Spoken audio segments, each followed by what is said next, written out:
அண்மை செய்தி எம்.ஆர். விஜயபாஸ்கரின் சகோதரர் மீண்டும் சிறையில் அடைக்கப்பட்டிருக்கிறார். அதை நாம் தற்போது அண்மை செய்தியாக பார்த்து கொண்டிருக்கிறோம். எம்.ஆர். விஜயபாஸ்கரின் சகோதரர் மீண்டும் சிறையில் அடைக்கப்பட்டிருக்கிறார். அதனை நாம் தற்போது அண்மை செய்தியாக பார்த்து கொண்டிருக்கிறோம். பிரகாஷ் என்பவரின் 100 கோடி ரூபாய் மதிப்புள்ள 22 ஏக்கர் நிலத்தை போலி ஆவணம் மூலம் பத்திரப்பதிவு செய்ததாக புகார் தெரிவித்திருக்கிறது. வழக்கில் எம்.ஆர். விஜயபாஸ்கர் மற்றும் அவரது சகோதரர் ஆகியோர் மீது சிபிசிஐடி போலீசார் வழக்கு பதிவு செய்திருக்கிறது. இதனை நாம் தற்போது அண்மை செய்தியாக பார்த்து கொண்டிருக்கிறோம். எம்.ஆர். விஜயபாஸ்கரின் சகோதரர் மீண்டும் சிறையில் அடைக்கப்பட்டிருக்கிறார். நீதிமன்றத்தில் ஆஜர்படுத்தப்பட்ட எம்.ஆர். சேகரை செப்டம்பர் 25 வரை நீதிமன்ற காவலில் சிறையில் அடைக்க உத்தரவு பிறப்பிக்கப்பட்டிருக்கிறது.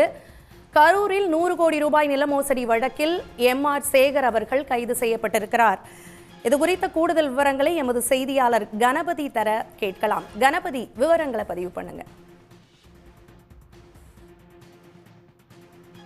ஏக்கர் நில மோசடி வழக்கில் முன்னாள் அமைச்சர் எம்.ஆர். விஜயபாஸ்கரின் சகோதரர் சேகரை வாங்கல் காவல் நிலைய போலீசார் 2 நாட்கள் கஸ்டடி விசாரணை நடத்திய பிறகு இன்று கரூர் நீதிமன்றத்தில் ஆஜர்படுத்தினர்.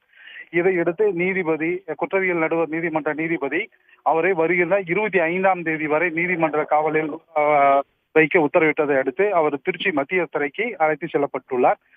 கரூரில் பிரகாஷ் என்பவருக்கு சொந்தமாக 22 ஏக்கர் மதிப்புள்ள 100 கோடி மதிப்புள்ள சொத்தை முன்னாள் அமைச்சர் எம்.ஆர். விஜயபாஸ்கர் மற்றும் அவரது சகோதரர் உள்ளிட்ட பலர் அந்த போலியான ஆவணங்கள் மூலம் பத்திரப்பதிவு செய்த வழக்கு சிபிசிஐடி போலீசார் விசாரணை மேற்கொண்டு வருகின்றனர். இந்த நிலையில் வாங்கல் காவல் நிலையத்தில் பாதிக்கப்பட்ட பிரகாஷ் என்பவர் அளித்த புகாரின் அடிப்படையில் எம்.ஆர். விஜயபாஸ்கர் மற்றும் அவரது சகோதரர் மீது வழக்கு பதிவு செய்யப்பட்டிருந்தது. இதையடுத்து கடந்த 10 நாட்களுக்கு முன்பு எம்.ஆர். சேகரை கைது செய்த சிபிசிஐடி போலீசார் திருச்சி மத்திய சிறையில் அடைத்தனர். இந்த நிலையில் தனது வாங்கல் காவல் நிலையத்தில் பதியப்பட்ட வழக்கிற்காக இன்று வாங்கல் போலீசார் கஸ்டடி விசாரணைக்கு எடுத்துச் சென்று விசாரித்த பிறகு இந்த நீதிமன்றத்தில் ஆஜர்படுத்தினர்.